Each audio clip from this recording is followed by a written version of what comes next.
As we continue, and basically, when Charles Stanley, pastor of First Baptist Atlanta, wrote this, is 30 life principles that he experienced. And he gives biblical reasons for all these principles.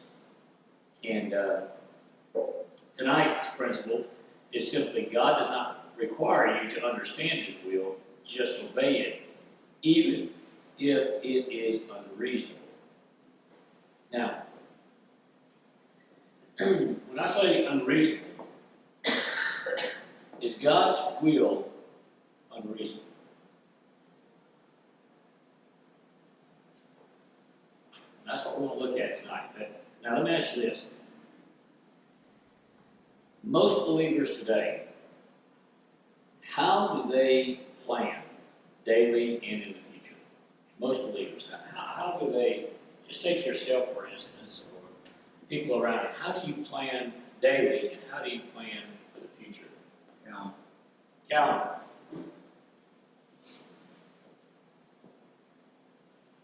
Anybody else? Does that come? Good. My wife does it. Your wife does it. Don't change it. But the thing that you got to remember in this is that any time that we talk about this, usually we make the plans. And most of the time we want God to agree with our plans, our future plans and everything else.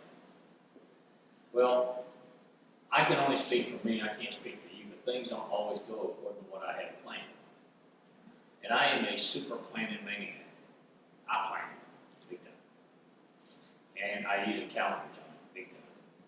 But with all that, things still don't go like I have written down and like the way I want them to. So there's one thing that we all have, and that is common sense.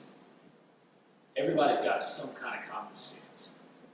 Is common sense good? Yes. Yes. Is there anything better than common sense? Wisdom. Okay? It's what we would call omniscient sense. Now we use words to describe God, which is omnipotent, which means all powerful.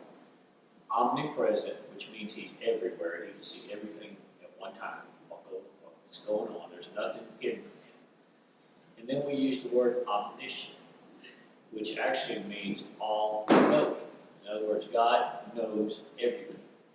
So we got common sense, but God has omniscient sense. So how do we compare the two?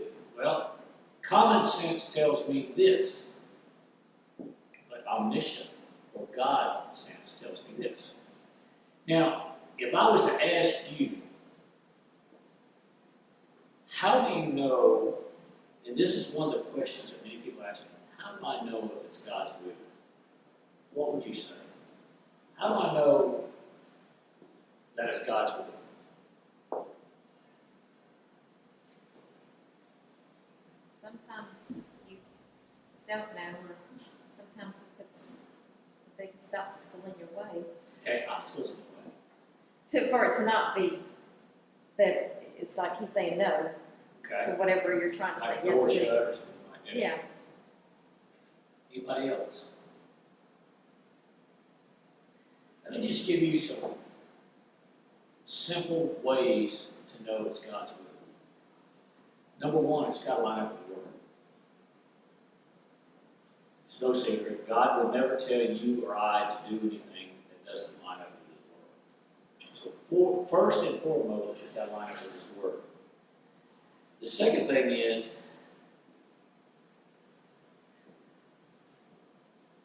y'all ready for this? God's will is not always going to make sense. Now, why is it that I say that? Because I got common sense. He's got omniscience. I'm sitting here saying, God, okay, you can see further out than I can. You know what's going to happen. So everything that you do for me is really to protect me, to guide me, to make sure I don't get off on the wrong path. The only problem is I got common sense and I don't see that. Does that make sense? All right. Another thing is God's will is going to be challenging. I'm not going to say in everything, but in a lot of things, when you are trying to find God's will in your life, it's got to line up with the Word of God. Okay, it's not always going to make sense, and I'll give some illustrations here in just a minute, simple illustrations. And then number 3 is challenging. And I'll tell you another one that I have learned. And I know you can either say don't go along with human flesh or conflicts with human reason.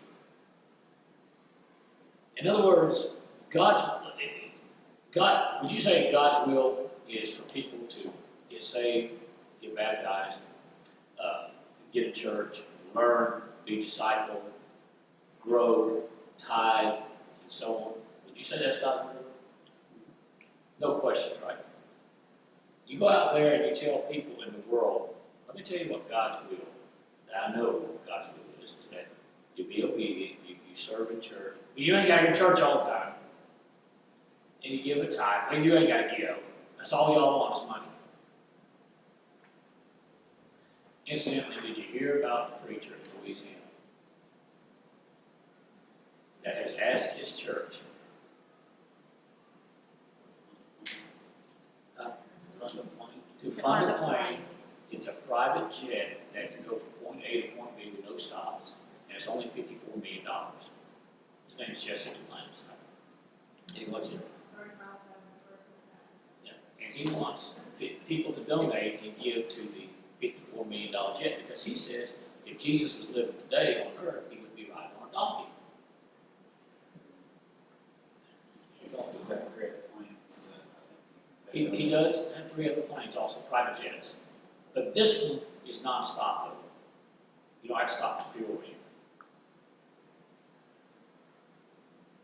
So, I'm not asking for a private jet. So if you want to take a donation for a fully loaded Ford Raptor, I understand, okay? It's much cheaper. I'm just, okay. I just got off something. Okay. So you get you a chauffeur from Chicago. There you go. It's called the Nigerian Nightmare. I'm going to read something to you. And it's one of my favorite stories of the Bible. If not, believe it or not, it's not Nehemiah. Nehemiah is my favorite church Bible. Nehemiah is my favorite book. But this is probably one of my favorite stories. It comes from Luke chapter 5, verse 1. And it says, one day as Jesus was standing by the lake of Jezreel, the people were crowded around him and listening to the word of God. He saw that the water edged 2 boats, and there was fishermen washing their nets. He got into one of the boats that belonged to Simon, which was Simon Peter, and asked him to put out a little from the shore. Then he sat down and taught the people from the boat. When he finished speaking, he said to Simon, or Peter, put out into deep water and let down your net for a catch. Simon Peter answered, Master, we have worked hard all night and haven't caught anything, but because you say so, I will let down the nets. When they had done this, they caught such a large number of fish that their nets began to break. And they signaled their partners in the other boats to come and help them. And they came and filled up both boats until they began to sink. And Simon Peter saw, and he fell to his knees and said, and watch this, go away from me, Lord, I'm a sinful man. For he and all his companions were astonished or surprised at the catch of the fish they had taken, and so were James and John, the sons of Zebedee, Simon or Peter's partners. What I like about this story is, number one, it's about fishermen, and it's a story that doesn't even make sense. We're not sure, but it could have been possible that 7 of the first 12 disciples were fishermen. Now, you've heard me say several times before that fishermen was considered an uneducated occupation. We do know at least 4 of the disciples were fishermen: Andrew, Peter, James, and John, but there's possibly 7 of them. Whether it's 4 or whether it's 7, whether it's 5, whatever it may be, if they were considered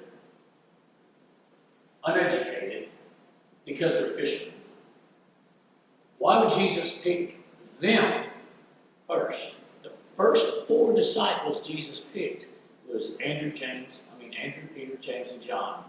4 uneducated fishermen. Now, when I say fishermen, commercial fishermen.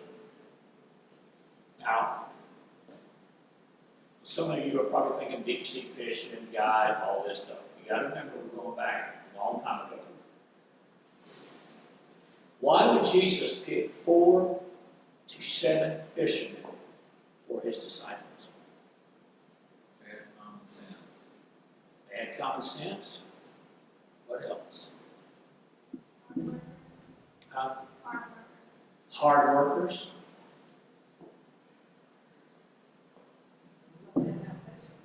Patience. People could relate to them. People could relate to them. Actually, y'all do good. One thing about fishermen, they might have been considered dumb, but they were smart. Because believe it or not, fishing wasn't easy. They didn't have depth finders, and they didn't have the famous rod and reels. They didn't have all the weather reports, but they had to do it for a living. One thing, if you're going to be a fisherman, you had to be tough. Because you had to get out there, you did this for a living, weather or no weather, storms or no storms, you got to put food on the table, and you got to sell fish. And if you're catching fish and the storm's coming, guess what you're going to do? You're going to catch more fish. So you had to be tough. You had to have patience, okay? You had to have common sense. You could relate to people. All these things are very true. But they were also very smart, even though they considered dumb. Now, what I like about this in the story that we just read, it begins with Jesus was teaching the people. Now, let me tell you what happened. As Jesus say right here, he's teaching the people. You're the crowd. Well, the crowd comes getting bigger, and they're coming in. And it's getting wider. Okay? Not because people are getting fatter, it's just more people are coming. So it's getting wider. Well, eventually, not everybody can hear me. I'm going to have to run this way and run this way. So Jesus takes a step back, and he says, I'm about in the water. So he steps into Simon's boat, or Peter's boat, and he says, take me out here a little ways. So he goes out a little ways, okay? And when he goes out, he begins to speak. Now his voice travels better, and people can hear better because they're not on top of him. So his voice, because the wind and everything else is carrying, and they can hear him better. And he begins to teach the people. Now, before Jesus is teaching, Simon is doing something. Did anybody catch that when I read? He's washing his net, fixes his net. Now, let me explain to you why they had to do this. Back then, in those days, they fished mainly with a net. Big nets and small nets. If you had 2 boats, you could take a huge net, like a drag net, and you go around like this, and you catch everything from turtles, snakes, and fishes, and you take some away and throw some away. But a lot of them had their regular nets, and they would go and catch fish like that. But when they got through, you had to go and pick out the stuff, residue, junk, muck, whatever you call it, get it all off the net, shake it, water it, clean it, make sure to spread it out so it would dry, because if you didn't, it would dry out.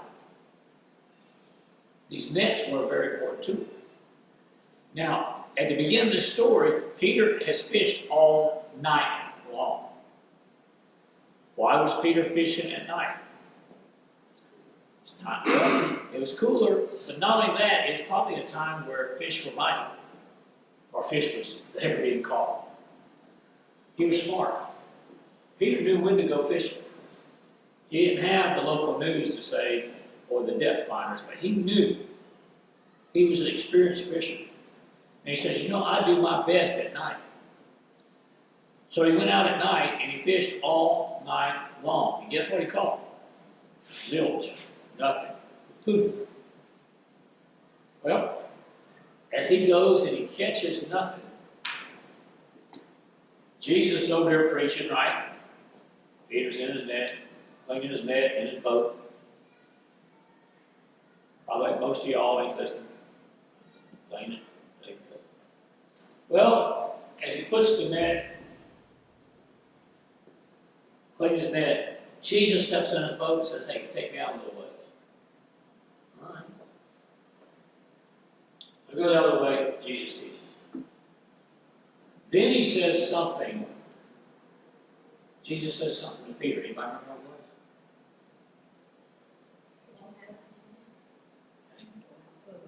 it was? Huh? Go out further. But what else did he tell him after he go up front? What did he do? Go fishing. Let down the net for the catch.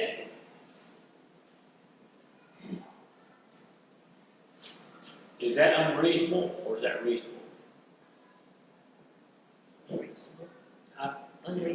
Unreasonable. To me, all say unreasonable. He probably thought of them. I do.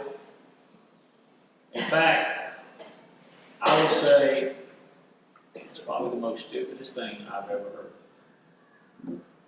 But let me explain to you why. Jesus is a carpenter. I need to build a chair. I'll get Jesus. Peter's an experienced commercial fisherman.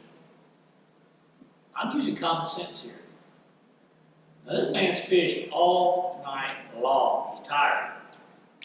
He is tired, wore out. Boom, boom. He's ready to go home, get a nap, and then go back fishing when he wakes up. Jesus says, right after he gets through cleaning his net, put it back in there. You know how? I mean, we're talking about by hand cleaning the net. We're not talking about one of these automatic wash net things, okay? We're not talking about, we're talking about really shaking your fingers and going over each strand, each string, cleaning it, rinsing it, letting it dry. I have fished all night long and caught nothing.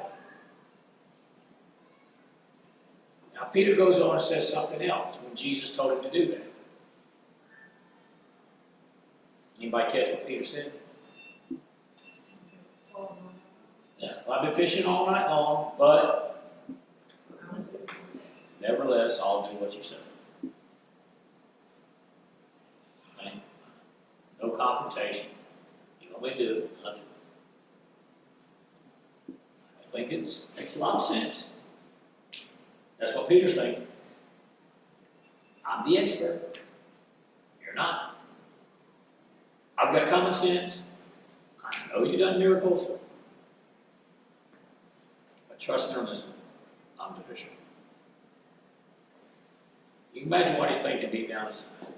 Man, I'm not tired. Oh, brother, not again. Now I'm having to clean my net again. I just want to go home. Right? Well, he puts it down in there, and what happens? He catches a bunch of them. Not only did he catch a bunch, but he filled up 2 boats to about sank. Did anybody catch what Peter said after that?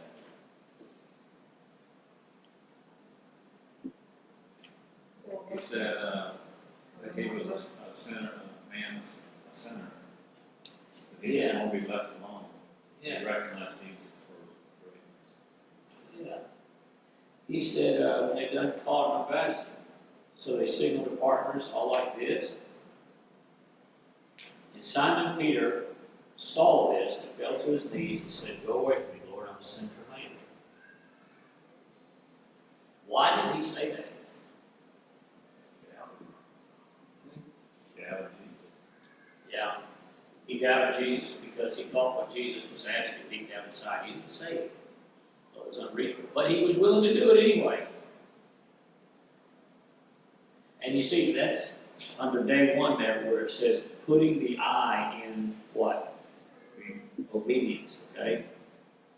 Let's just suppose, for sake of argument, Peter decided not to do that.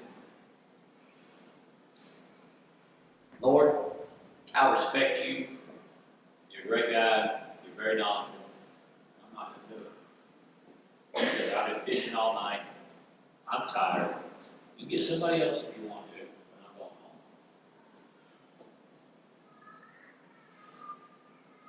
home. He missed out on blessings, and he would have missed out. He would have missed out on the will of God. Because obedience means doing what God says, regardless of whether you agree or understand the reason or his plan. In these stories here, you've seen the results of what happened, and now you see Peter just like falling at his knees, like, oh my gosh, it had to be you.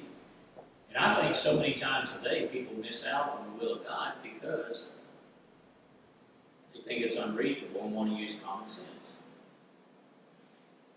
Now, it says here, we honor and obey God in situations. He works to bring our emotions in line with our faith. True obedience is doing what God says, regardless of what the circumstances or the reasons for it is. Why do you suppose Jesus waited until the fisherman's own effort failed before he did this?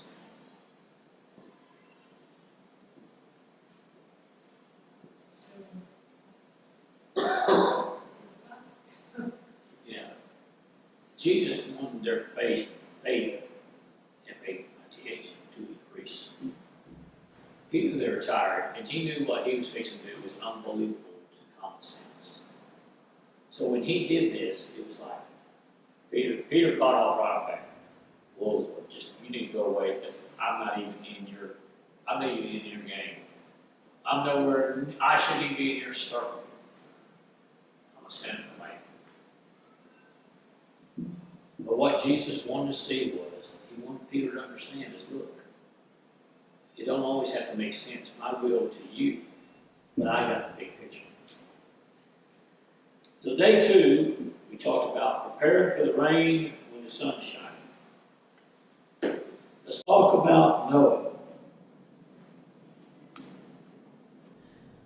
Noah walked with God in Matthew chapter 24, verses 38-39. He walked with God in the midst of a corrupt society. For the days before the flood, people were eating and drinking, marrying and giving in marriage, as in the days of Noah entered the ark. They knew nothing about what would happen until the flood came and took them all away. That is how it all coming of the Son of Man. You can imagine for 120 years what Noah went through. We talked about Noah the last several weeks. But can you imagine year after year, month after month, week after week? Noah, it's a lot of wood you're wasting there. Noah, I gotta admit, you're a pretty good carpenter. But you have got to be the biggest idiot I've ever seen. And that boat used to be 3 stories high, that ship, that ark. Noah! Man, some of my ancestors have died when you started this. It's been 119 years. When are you going to give this up? Do you think Noah ever had any doubt? Yes. Anybody else? You think he did? You know the strange part about it is, if you want to know the answer to that, you have to wait till you get to heaven and ask Noah.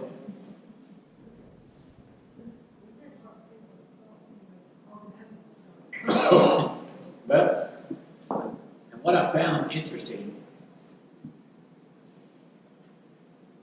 is when Noah and them entered the ark, it says God shut the door. Not Noah, God shut the door. And then the rain came. Now you gotta remember, it never rained in society up at that point, right? So I wonder how it started raining. Maybe a few raindrops. Maybe God was teasing them a little bit, you know, like a little sprinkle. What is this? Right? And all of a sudden, then when it started coming down hard, what do you think the people were thinking? No, it's not so crazy. Maybe the old crazy man had a point. What do you think Noah was saying? He was thinking Toby Keith song.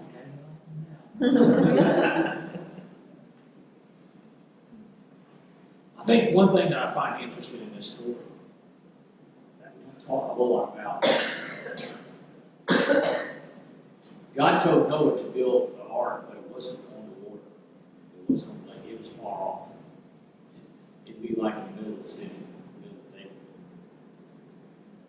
Second of all, the dimensions of this ark was just unbelievable.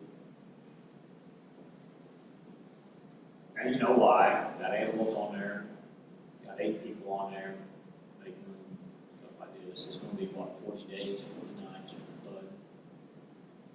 So not only were they on the ark, they weren't scrunched up, you know, they were comfortable. But what really makes it odd is God waited 120 years. I can understand maybe a month or 2 months, but He made this thing stretch out for 120 years. Ladies and gentlemen, that's unreasonable. Until it was done. Now, when the floods came, and I look back and know after the fact, it ain't unreasonable. God gave people 120 years to repent and believe the missionary Noah here, and they refused. No, he didn't have power tools. Crimes to them. So, but he had instruction. But suppose Noah would have listened to his critics. Suppose Noah would have said, okay, you know what? Maybe this is a stupid idea.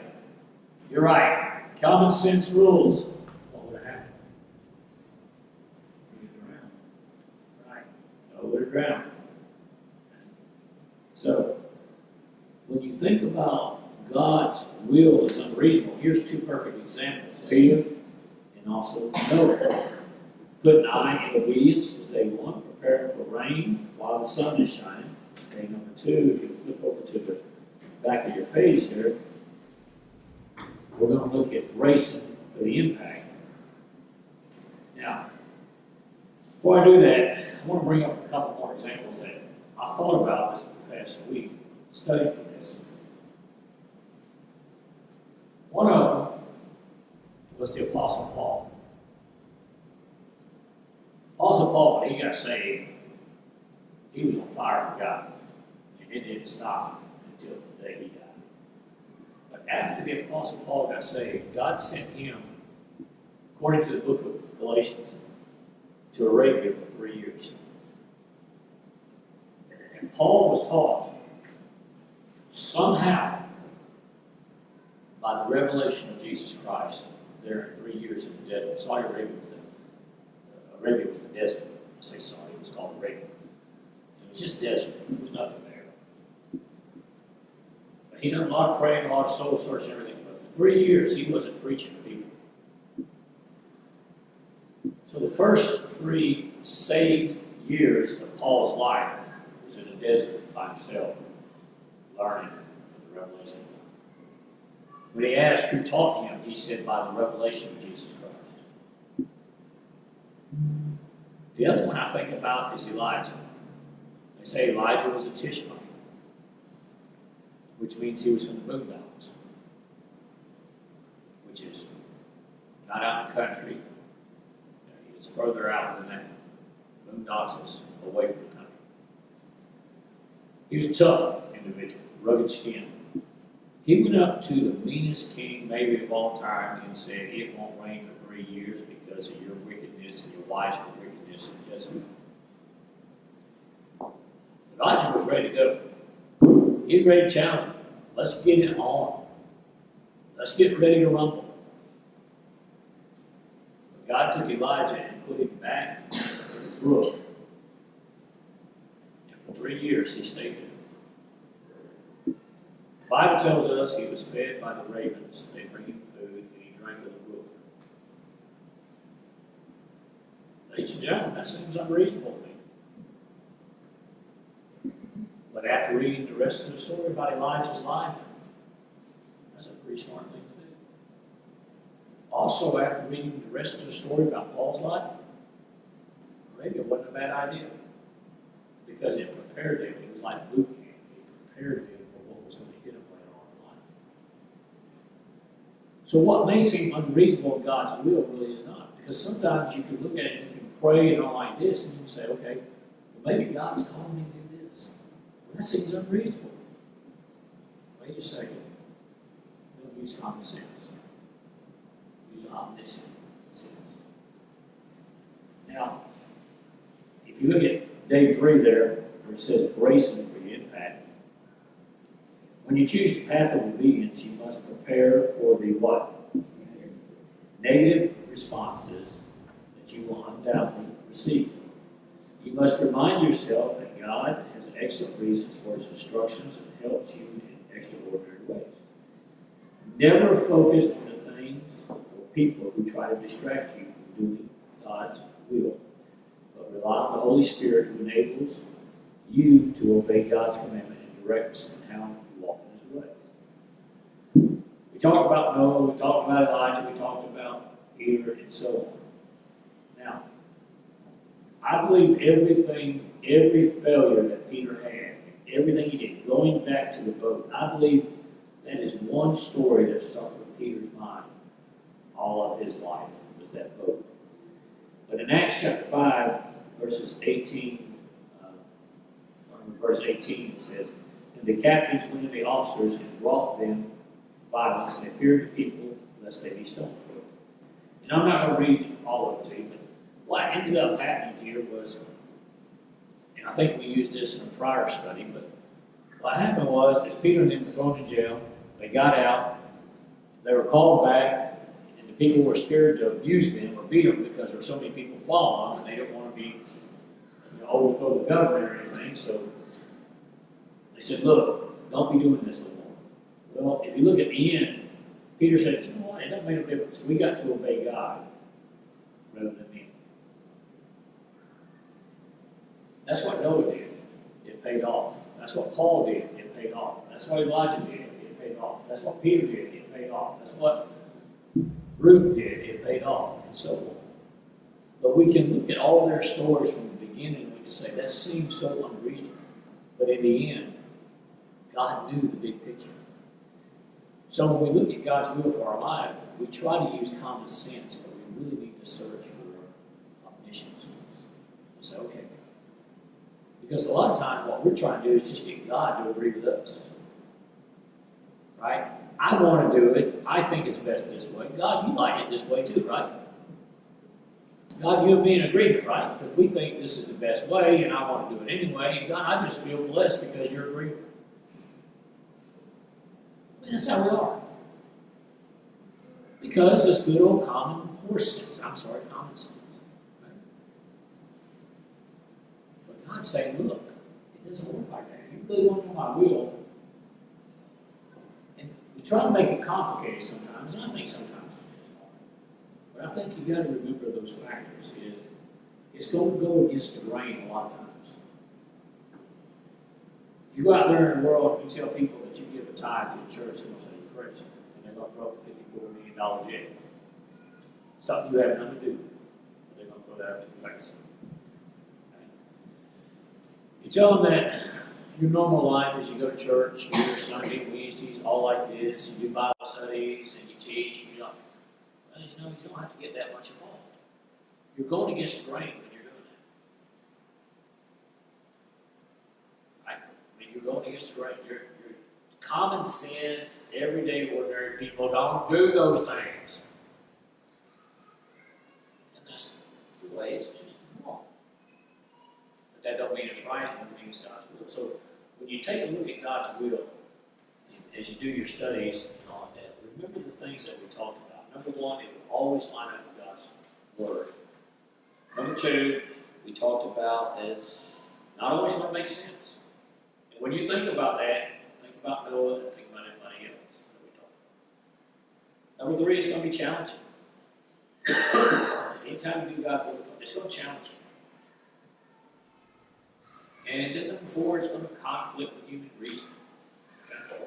So those are four kind of simple ways to know God's will. Next week, read Galatians chapter 6, 6 through 10, Hosea chapter 8, and Matthew chapter 25, verses 31 through 40.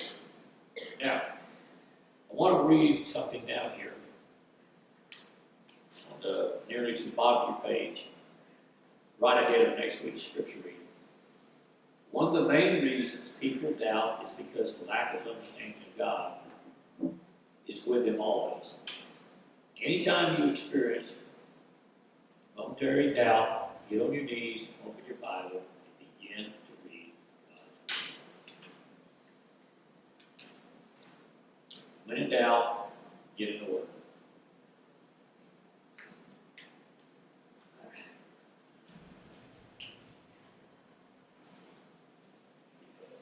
I'm out of gas.